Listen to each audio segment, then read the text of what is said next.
एक असली राजकुमारी। एक बार एक राजकुमार था जो एक राजकुमारी से शादी करना चाहता था, लेकिन उसे खोज थी एक असली राजकुमारी की। इस उम्मीद में उन्होंने पूरी दुनिया की यात्रा की, जहां उसे राजकुमारियां तो बहुत मिली, लेकिन क्या यही असली राजकुमारियां हैं?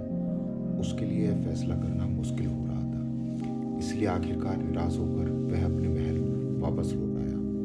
वह बहुत हताश था, क्योंकि वह चाहता था कि एक असली राजकुमारी ही उसकी पत्नी बने। एक शाम एक भयानक तूफान आया। गर्जना के साथ आकाश से मूसलाधार बारिश बरस रही थी। तभी दरवाजे पर एक जोरदार दस्तक सुनाई दी और राजकुमार के पिता दरवाजा खोलने के लिए स्वयं बाहर आए। यह एक राजकुमारी थी जो दरवाजे के बाहर खड़ी थी। बारिश से उसके बाल और उसके कपड़े उसके शरीर से चिपक गए थे। उसने कहा कि वह एक राजकुमारी है। यह सुनकर बूढ़ी रानी माँ ने सोचा, देखते हैं कि क्या यह एक असली राजकुमारी है। इसलिए रानी माँ बिना एक शब्द कहे चुपचाप बेडरूम के अंदर चली गई।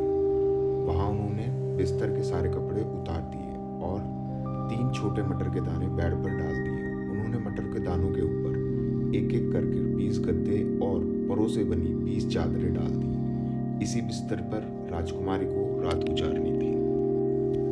अगली सुबह राजकुमारी से पूछा गया कि उसे नींद कैसी आई। राजकुमारी ने जवाब दिया, मैंने मुश्किल से सारी रात अपनी आंखें बंद करके काटी है।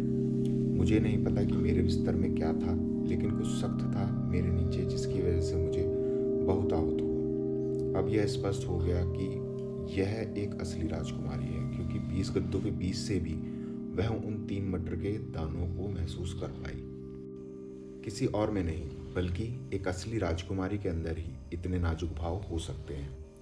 तब सब आश्वस्त हो गए थे कि यह वास्तविक नजाकतों से परिपूर्ण महिला है। राजकुमार को एक असली राजकुमारी मिल गई है, इसलिए राजकुमार ने उसे अपनी पत्नी बना लिया। धन्यवाद।